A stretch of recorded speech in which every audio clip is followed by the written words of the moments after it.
Hey guys, and welcome back to my channel. So I thought I would do a bit of a fun video. I guess you could call it fun. It's not really so much a Freelance Friday video, but I thought I would just go through some of the worst mistakes I've ever made on photo shoots. And look, these are just off the top of my head. To be honest, I could make a whole series about these. I've been doing photo shoots for a really long time, and there's been some unfortunate circumstances that I've come across or mistakes that I've made along the way. So if you guys are feeling pretty down about your work or pretty down about your shoots or, feeling in that way at the moment, this will hopefully make you feel a little bit better. As I said, I've had some very anxiety-inducing moments on photo shoots before, and if you know me personally, you'll know that I don't like confrontation and I don't like being in really stressful situations. I don't like feeling anxious on shoots, like who does? But yeah, I've had my fair share of moments where I've just wanted to crawl in a corner and hide. So, I'm gonna go through some of my worst mistakes today, and I hope you guys enjoy this video. So I'm gonna start off with a really popular one, first of all today. And I feel like I would say most of you guys, I'm hoping, would have maybe made this mistake before to make me feel better. But that is forgetting a battery. And I have actually done this on several occasions throughout my career. And one time that I can remember in particular was actually on one of my first paid photo shoots ever. And it was actually at a location shoot in the area that I was living in, and I had forgotten my batteries. One of my first shoots, I was so nervous and I felt like I had everything else in order, but I was still not used to doing the whole photography checklist and getting ready for a shoot. And I think that was maybe one of my issues. I had totally forgotten my batteries and turned up to the shoot with the model on the day, and I was like, oh my God, I can't turn my camera on. What's wrong? And it wasn't until I opened up my camera and realized that there was no battery in there, I felt like I wanted to die in that moment. So, that's probably not the worst mistake I made. I feel like everyone's probably made this mistake at one point, right? Like if you haven't left a battery at home, then maybe you haven't done enough photo shoots. Just kidding.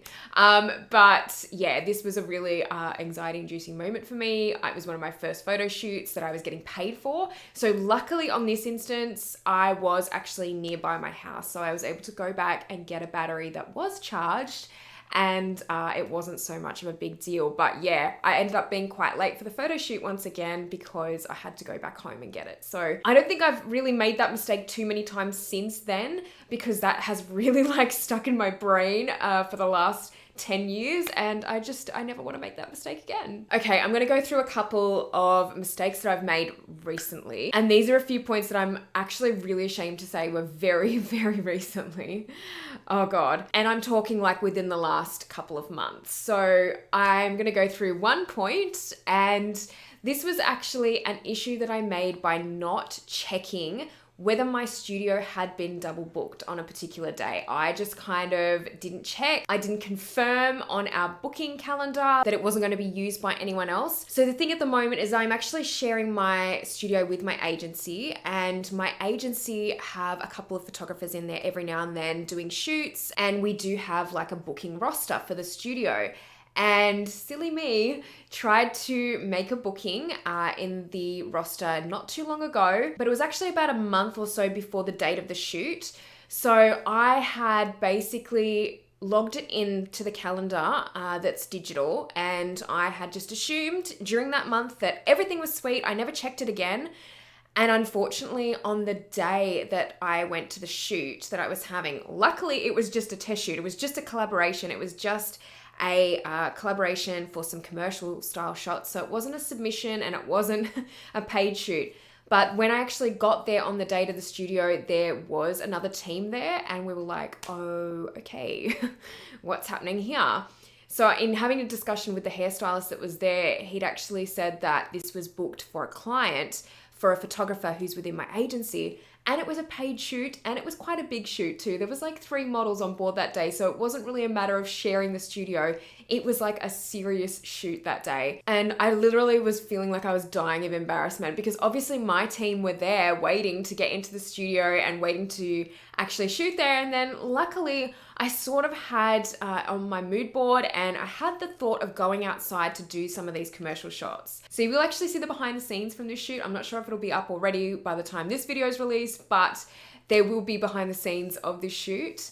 And it actually turned out really well in the end, luckily. And we went outside and did the shoot. But it was a bit embarrassing to have to tell the team, oh, like, sorry, we're not going to be in the studio at all today. And the poor makeup artist didn't bring her location kit either. So she was struggling a little bit to move it around the streets of Sydney, being that it is so hilly. And yeah, that was just like not a great moment. Having said that, everything really did work out very well on the day, luckily. And like I said, I'm thankful, so thankful that that was not a paid shoot, because if that was a paid shoot for me, that could have been a real dilemma, and I can only imagine how mortified I probably would have been in that instance. So the lesson here is always make sure, if you're hiring a studio, if you're booking a studio, always make sure and confirm like the day before that everything is sweet. Because if you don't and it gets double booked and something goes wrong, then it can be a real situation that you won't want to be in. And the reason it got double booked in the end on this occasion for me was something had gone wrong with the digital calendar and it hadn't actually logged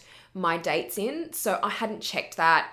And obviously we ended up double booking. So that's always a lesson, a really good lesson, to make sure that every time you book a studio, confirm the day before that it is ready to go. The next situation I'm going to tell you guys about, the next mistake that I made, was very recent as well. And it was actually for an editorial submission. So we had this amazing concept. One of the creative team members, who is a hairstylist but also has been getting into styling, had actually come up with this incredible creative concept that we'd been working on for probably about a month, and determining where we were going to shoot and what model we were going to use. And we had all these props and stuff in place. I was so happy to go along with his creative concept because it was just so amazing, and I was so excited to shoot it. And our team was like amazing. It was just myself, the stylist, and the makeup artist. And we were just so excited because we'd done a shoot previously that turned out really well. So excited for the day. And then we had this amazing model in mind because the stylist had actually worked with her previously, and we were like, yes, we'd love her on board for the shoot. She would be perfect. And what I did, which I shouldn't have done, was I assumed that someone else was going to be booking the model on this particular shoot. And I assumed that the stylist was getting her on board. Now, the problem with this particular photo shoot and in the beginning stages was that we were kind of talking through the makeup artist too. So we didn't actually have a group chat until around halfway through the planning process. So there was definitely miscommunication there from the beginning, really. And honestly, I feel like this is on me because I've done enough photo shoots to realize when things like this happen that disaster can ensue. And unfortunately, it kind of did. So on the day when we actually got to the studio and we were prepping and setting up and everything was going amazing, and I asked the makeup artist, I said to her, oh, do you know what time the model is coming today? Because I'd sent the call sheet to everyone, but the model, because I thought that was going to be passed on to the model by the stylist who I thought had booked the model. And the makeup artist looked at me and she said, oh, I'm not really sure. And then we went on to ask the stylist, and he looked at me and I looked at him, and there was like this moment of realization of what had happened. Oh, and then we were just kind of like staring at each other like it was instant realization. We just knew what had happened, and we went into like fight or flight mode. And somehow this day, the stylist had managed to get another model who was also incredible. This was on a Sunday morning, by the way. So usually on a Sunday morning, there's not too much chance of getting in contact with an agency because most of them are closed. And there's not too much chance with getting in contact with a model whose day off it usually is. So it was a really horrible situation to be in, where you have this amazing concept. Everything's there, everything's set up. We had a really cool like set and everything. And then we had no model. And it was an editorial submission as well. And it was just like such a terrible moment of realization. But luckily we had the most amazing creative team this day. And these guys were just so calm and collected. And there was no blame game. There was none of that. It was just straight on to, okay, we need to get a model. Like, who do we get? And I seriously can't thank this team enough for that, because honestly, what a day that was. But we ended up waiting till about midday. We had to wait around till we did get someone, but the stylist managed to get the most amazing model. So thankfully everything ended up happening this day, because otherwise it would have been like immediately postponing if we weren't able to get a model. Probably one of the worst moments I've had on a photo shoot, or the worst feelings in knowing that I haven't communicated to this team well enough, and I hadn't actually designated anyone to get the model, or like there hadn't been a proper conversation about that. And I felt the weight of that on my shoulders, because I was like, I've done enough of these photo shoots to know and to know better in these situations. So look, if you guys are feeling bad about a photo shoot that you've done recently, just think of me in this circumstance, because I just wanted to die in that moment. I just wanted to like hide my face and go cry in a corner, but I obviously couldn't. We had to get on with the day, but probably one of the worst mistakes I have made. The next mistake that I made was actually another instance of me not checking and confirming things beforehand. So this was at another photo shoot that I did. Luckily, it was a collaboration shoot in Sydney going back a few years ago. And I think you guys might have actually seen a video on this channel about a shoot that I did with some broken lights. So I had actually turned up to this studio to hire it and to do this collaboration shoot. And unfortunately, when I got there on the day, the lights were broken. So that was fun. Not that that was necessarily my fault. I really couldn't have known that. But the lights were continuous and they were very, very cheap. So I had not bothered to look into, with this particular studio, what kind of lighting setup was there, whether they were strobes, what brand they were, or what they had available in terms of modifiers as well. I hadn't bothered to look at any of this or confirm any of this. I was just like, oh, we'll go with the flow. And then unfortunately on the day, I think one or two of the lights were broken, and they were also continuous with a very low power output. So it was a very interesting beauty shoot, to say the least. But once again, another instance of me not confirming things beforehand. Over the years, at times I've tended to have a bit more of a she'll be right mate kind of like flow with everything, and that's a very Australian thing to do, I feel. But I don't recommend doing that, especially when it comes to planning a photo shoot. Look, I think there's certain things that you can just let go by the wayside or not stress about, but like when it comes to planning a shoot, oh my gosh, yeah, I've made some definite mistakes. And then the last mistake I'm going to talk about today is one paid shoot that I had years and years ago. And it was one of my first paid studio shoots. And I had organized with this brand to shoot for their campaign. Unfortunately, I wasn't aware until a very late stage in the planning process, like maybe 1 or 2 days before the shoot, that there was actually going to be a couple of models there. There was going to be 3 models, not 1. So I kind of like freaked out, because at this point in time, I hadn't really been too much into studio. I hadn't done a lot of studio work before, and I was still working my way up with my confidence with it. So here I was thinking I was going to be photographing 1 model, and then all of a sudden it was going to be 3. So instead of writing down a detailed plan or doing my research, once again, I had the mentality of she'll be right.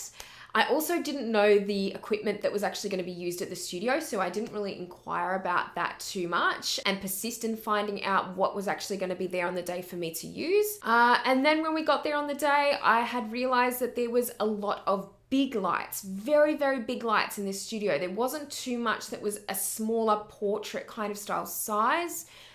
We were doing close-up portraits, so with 3 girls, I thought it was just going to be best to choose the biggest light possible, and in the end, that really wasn't what was needed for this particular shoot. So that was one mistake that I had made that I do regret, because I kind of look back at the photos and I think, wow, they could have been so much better if I had tried this lighting setup and if I had tried this lighting setup. But unfortunately, I had just taken it as I'll get the biggest light possible, which was a big Octabox. It was very, very big, but unfortunately the power in that was so little that it was really spreading the light too far, and it was really not powerful enough to light the girls. And I would have used a completely different lighting setup had I done my research beforehand and not thought that that was going to be an easy thing to fix on the morning of. I actually had plans to get there earlier on that morning and find out what they had available in terms of lighting. But I don't know about you guys, but on the morning of a shoot, I'm always stressed enough as it is. I just like to get there sometimes early and talk to the team and actually find out like what's happening. And sometimes I don't even think too hard about the other things that I have to do. I'm so stressed a lot of the time just making sure that I'm on the same level as the brand that I'm shooting for. So a lot of the time, certain other things and aspects don't come into consideration for me. And on this particular occasion, I had just left it to the last minute, and it was just not a good way to go.